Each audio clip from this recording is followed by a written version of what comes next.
박희락 교수입니다.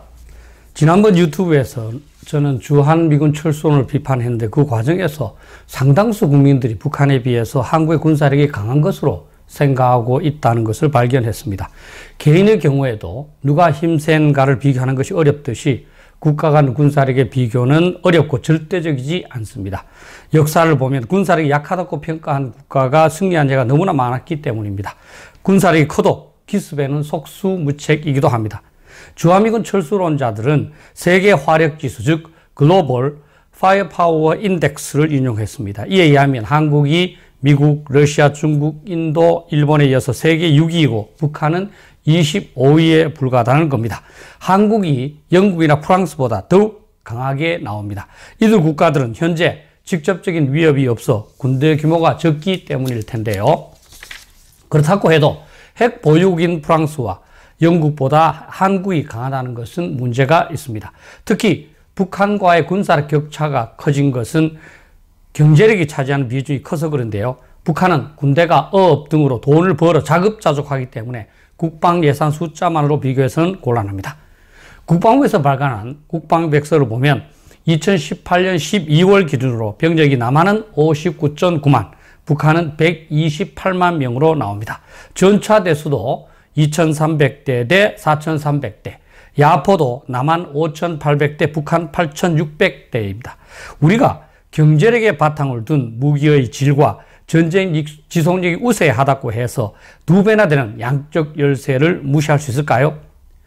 북한은 3.1 전쟁 또는 7.1 전쟁을 계획하고 있는데 그동안 내 군수 지원은 충분히 충당할 수 있을 능력이 될 겁니다. 또한 남한으로 오면 유류나 식량 등 현지 조달 가능한 곳도 많습니다.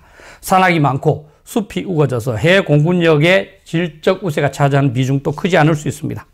6.25 전쟁에서도 유엔군이 공중과 바다를 완전히 장악했지만 전쟁은 지상군의 승패 결과에 따라서 이동했습니다.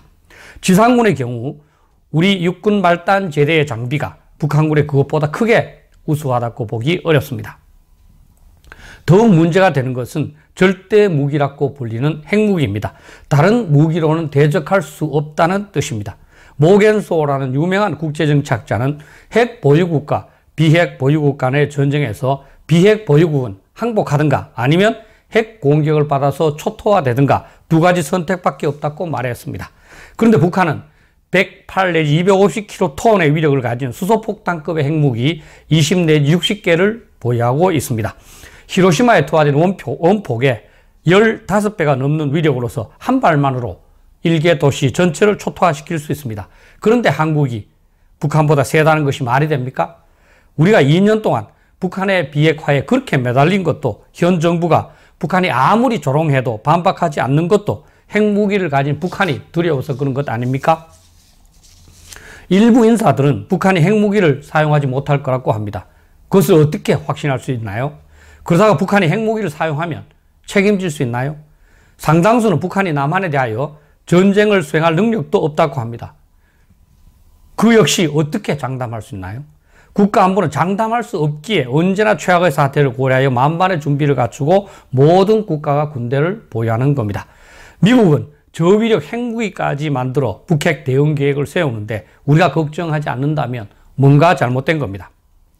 저도 북핵을 포함한 남북한 군사력 비교에 관심이 있어서 2018년 12월에 남북한 군사력 비교에서의 북한 핵무기 영향 판단, 실온적 분석이라는 논문을 발표한 바가 있습니다.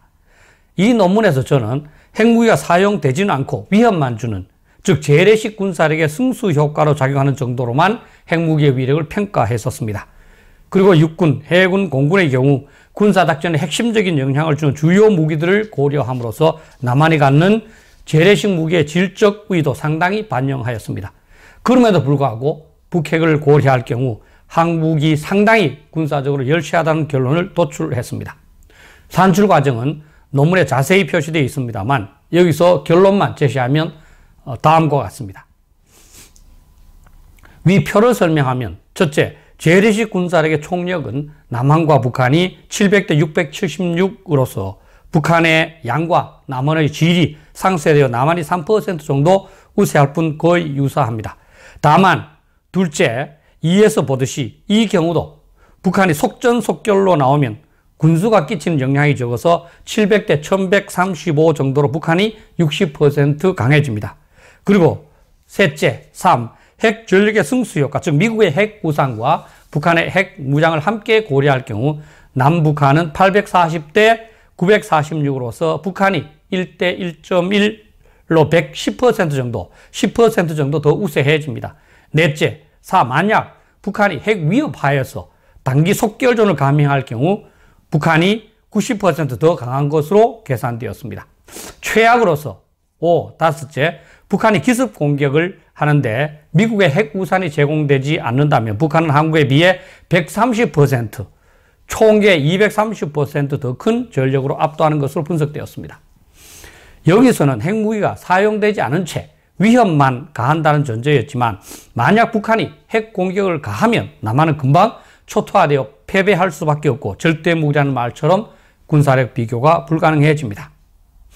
북핵 폐기를 위한 외교적 노력이 성과가 없고 미국의 트럼프 대통령은 방위 분담을 50억 달러나 내라고 하고 정부는 안보에 무심함에 따라 국민들이 불안하고 그래서 안도할 만한 거리를 찾는 마음은 충분히 이해하고 저도 그러합니다.